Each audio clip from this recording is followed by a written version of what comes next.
टिटवाळ्यामधनं तब्बल 5,000 MDMAच्या गोळ्या जप्त केल्या गेलेल्या होत्या आणि टिटवाळा इथं झालेल्या कारवाईचं नेस्को कनेक्शन आहे की काय अशी आता शक्यता वर्तवली जाते, कारण आरोपीसह टॅबलेटचा फोटो देखील आता समोर आलेला आहे।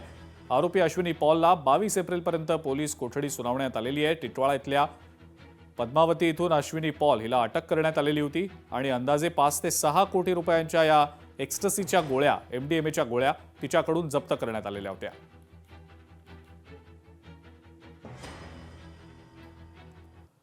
टिटवाळ्यामधनं या MDMAच्या एक्स्टसीच्या गोळ्या जप्त केल्याची कारवाई झालेली होती। मात्र या टिटवाळ्याच्या कारवाईचं नेस्को कनेक्शन आहे की काय अशी जोरदार चर्चा आहे, कारण या गोळ्यांची एकूण किंमत अंदाजे 5 ते 6 कोटी रुपये असल्याचं दिसतंय। एक महिला आणि एका तरुणाला अटक करण्यात आल्याचं समजतंय।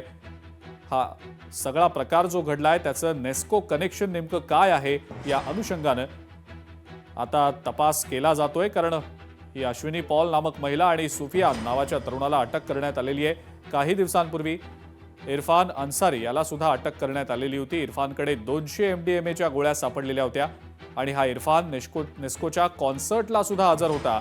सुफियानच्या माध्यमातून इरफान आणि पॉल हे दोघेही संपर्कात होते, त्यामुळे नेस्कोच्या ड्रग सिंडिकेटचं टिटवाळा कनेक्शन आता समोर येणार का हे पाहणं महत्त्वाचं असेल।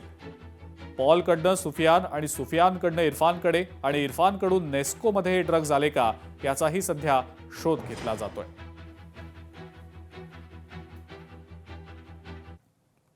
आणि यानंतर आपण महत्त्वाच्या राजकीय बातम्यांकडे आता वळूया। राहुल गांधींना खोटं बोलण्यामध्ये गोल्ड मेडल मिळेल। राहुल गांधींनी महिलांची माफी मागावी अशी टीका मुख्यमंत्री देवेंद्र फडणवीस यांनी राहुल गांधींवर केलेली आहे। प्रियंका गांधींना दोष देणार नाही, त्या नवीन आहेत असं म्हणत मुख्यमंत्री फडणवीस यांनी प्रियंका गांधींना टोला लगावलाय।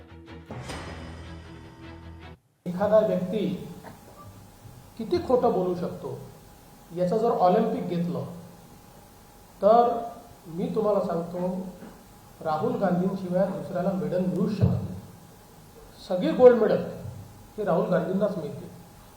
त्यामुळे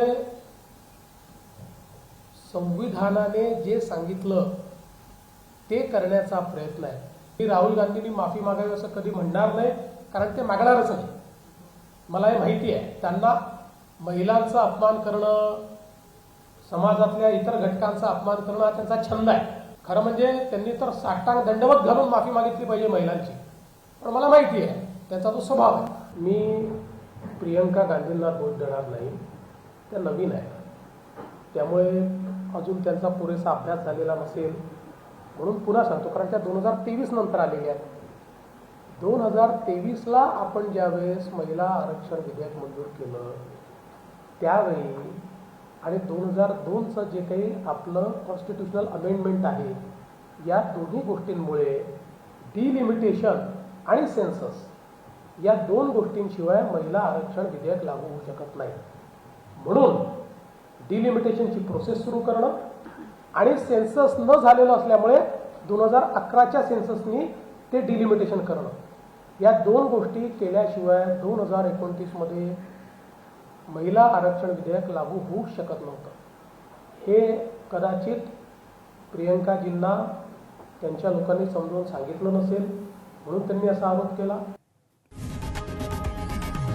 लोकशाही मराठी ऐका, पहा, जागरूक रहा।